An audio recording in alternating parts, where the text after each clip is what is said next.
We're going to do a little bit of distance learning. One of the things I'm going to start off is something that's just simple, it's basic. It's something that I'm doing at my house right now. Yes, this is actually the front of my house. Um, as far as when we're discussing agriculture, some of the things that we have to make sure is in this current climate, you've heard a lot about the loss of honeybees and the loss of pollinators across the world, putting us at danger of losing our food sources, basically. What many of you might not have considered is there's actually a lot of pollinators out there besides your traditional European honeybee. Now, at my front door, yes, this is at my front door, I actually have mason bee colonies. So, mason bees, they're another pollinator out there, they're another option. We're going to talk a little bit about them. You can see over my head, where is it? Right there. That's one of my mason bee boxes. Down here, I've actually got another one established. And yeah, I'm right in front of the hives. You might see bees fly around on occasion, but they're another good pollinator that we have here in the Pacific Northwest. So if I remember right, there's about 5 species of mason bees that are native in this area. In my boxes right now, there's actually just 2 species running right now. One is the larger bees that you see flying around behind me. They're kind of a blue metallic color. There's another one that looks like a small honeybee. So I'm going to go ahead and just kind of bring the computer over a little bit closer, let you have a chance to see some of the bees working, and then we'll come back and talk a little bit more about them.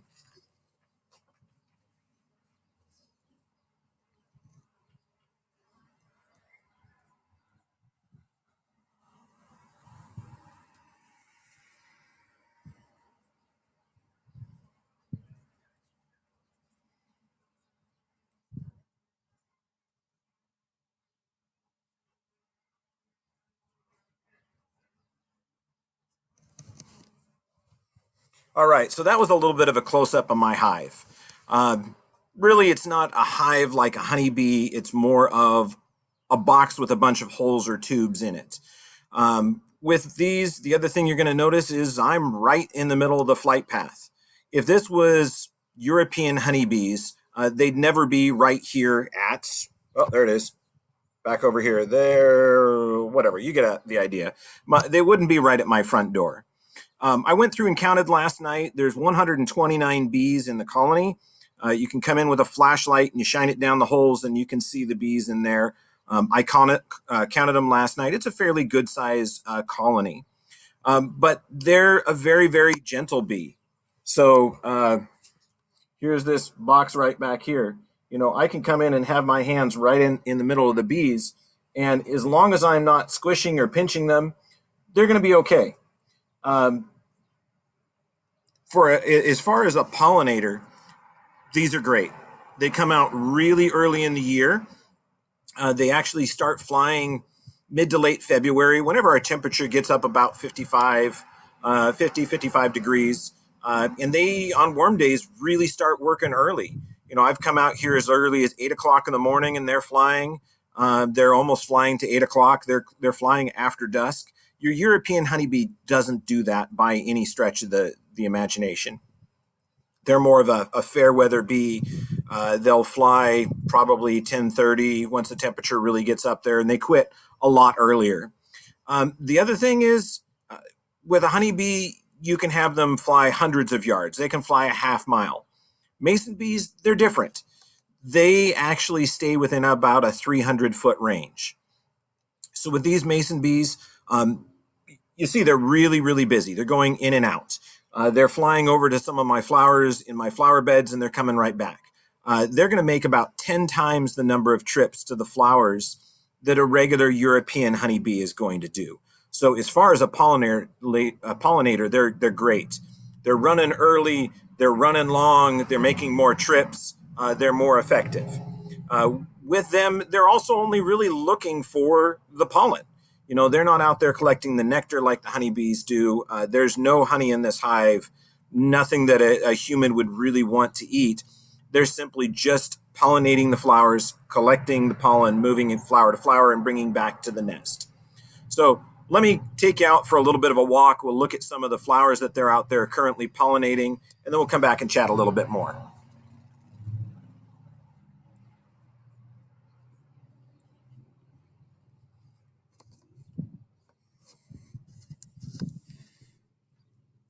Let's see if we can get this. There we go. Yep, that's the front of my house, but in here, right down here, these are hyacinths. They're also known as bluebells. This is a flower that's, about 45 feet from my front door. This is one that's got a lot of pollen available in here. I see it visited quite frequently with my bees.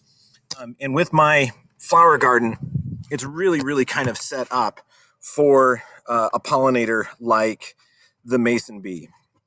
So mason bees, they start, like I said, really, really early in the spring. They're going to be servicing some of your very early flowers. It's going to be like your crocus, some of your early trees. Dandelions actually come out very early. Those are a favorite of them.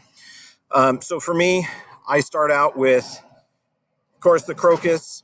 Behind me, on the other side, one of the big trees behind me, that's a flowering pear. That starts early. And then we switch into things like daffodils and then tulips, and then come out the bluebells. But at my house, there is also a large number of flowers that are very early. So they start really early, but there's always something constantly in bloom for my mason bees. And that's something that's really important to them. They need a food source that's going to be constant, it's going to be long term, and it's going to be available for them within just a short distance.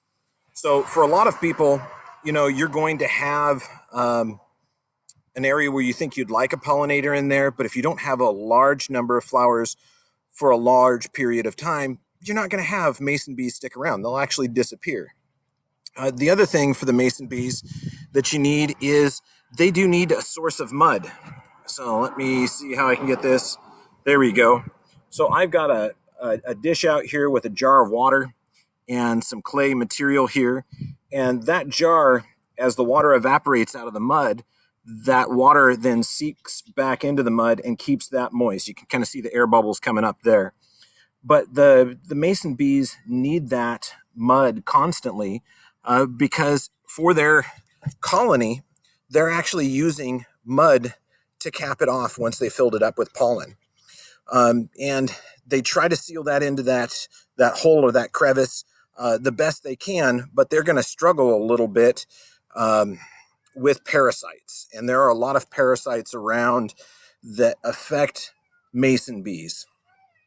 There's everything. Pardon me, I gotta let my cat in.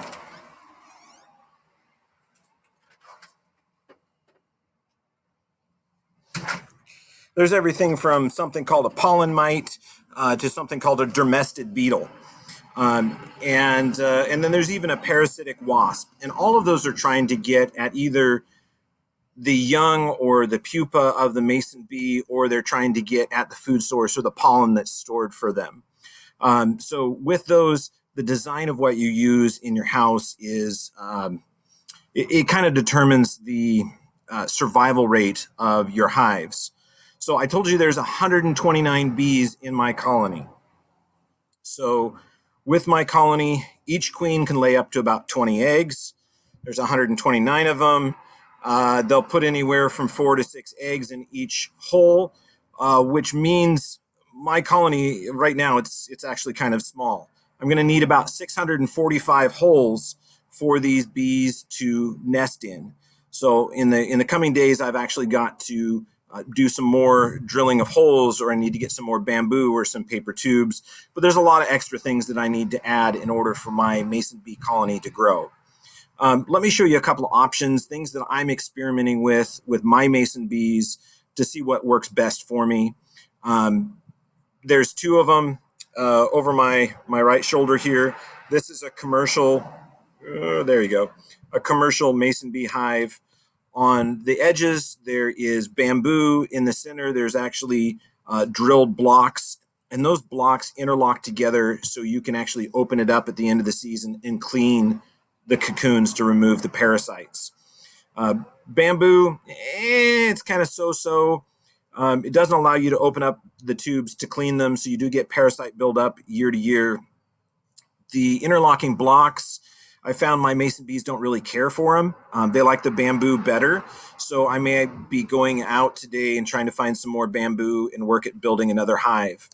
Um, Up over my shoulder, uh, this hive here, it has bamboo on the sides. Down here is paper tubes. Up right there. Yeah, those are actually pieces of a branch that I drilled a hole in. It's a 5/16 hole, and I have a couple that are living in there. So with these, this is something that you can start as a project. This can work as your SAE, which is your supervised agricultural experience, something you should all have. We've talked about that at the beginning of the school year. But this is an animal that you can raise and you can care for. And, like I showed you, you can have your hands right up here on the nest and they're not going to come out and sting you. They might bump into you because you're in the way, but unless you're smashing them, they're not going to come out and hurt you. So this is a great animal that you could use there. It's a good resource. And I'm going to give you some links on this as far as care and feeding of mason bees, what they're for, who should have them, how to care for them. I know some of you are going to be interested, some of you may not. If you were going to start a colony, it's something you'd have to go out right this weekend or right today and start drilling blocks and putting them out there, hoping that you'll have some bees find their way to it.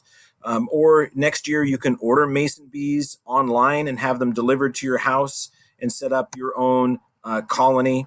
One of the best ways is just take advantage of the breeds of bees that are out there right now. Just provide them a space to be. I didn't actually purchase any of these bees. They all found my house. It's kind of funny. Right down here, this little table, on the bottom side, there's actually 4 holes where there was screws that hold the top of the table on. And 3 years ago, I noticed these mason bees coming around, and they were going up in the screw hole and laying their eggs and putting in mason bee, putting in the pollen and capping them off. So if I were to show you underneath, all the holes under there are full right now. They went into my electrical outlets. Just basically anywhere. Oh, this window behind me, there is a weep hole down underneath, and they went into one of those holes and laid their eggs down there. So they were already here. I simply last year, where is it? This one, this hive, the center blocks was the same as the one down here. I bought that. I put it up last year. I had about 90 of the tubes filled. And then this year, when they all hatched out, I borrowed this hive right here is actually my father's hive. I brought it over to fill up because he got his late season last year and didn't get any bees in it. So I'm also kind of splitting the colony. I've got a perfect setup here. He's got a large farm. He'd like them out there. So he's going to try to raise them on dandelions in our pasture space over on the family farm. But this is going to give him a great start. I counted it last night. There was 42 of the tubes filled. By the time tonight's over, we're probably going to be, probably nearing 60. So this hive down here, this bee box is going to fill up by probably tomorrow or the next day. It'll be completely full except for this center section here. But I can see that, there's one filled there. There's a couple of them that have taken up residence, but there's a recently filled one. That one's still wet. This one was done yesterday. So, they've really been filling those holes. That colony's really growing. So this was something that we were going to do this semester. Generally in the intro to or the beginning mechanics classes, I take you out, we use some power tools, we drill some holes, we make something I call bee blocks, which is you're drilling holes into a block. It gives you great practice with a drill, and we build something to help bring pollinators back to the area. So this isn't something just because of the coronavirus. This is something that we were going to tackle. But tomorrow or tonight, I'll post a little bit more info on mason bees. We'll look at some pollinators. This is going to be something to get you outside, moving around, looking flowers, trying to figure out what you've got. But But with this, um, yeah, it's really kind of short term. I can hear some of them fighting. One of the other things I probably should have mentioned is mason bees are a short term pollinator. So they're very early, but they also stop very early. So they start mid February. They're done by absolutely by the 1st of June. Usually by mid to late May, they've wound down. Most of these queens will be dead and gone. But they're a very quick, very early pollinator. They take that gap where the European honeybee wouldn't be setting in yet. So that's why we're looking at mason bees right now. And in just a moment, I'll come back and we'll continue on with this PowerPoint. So just a minute.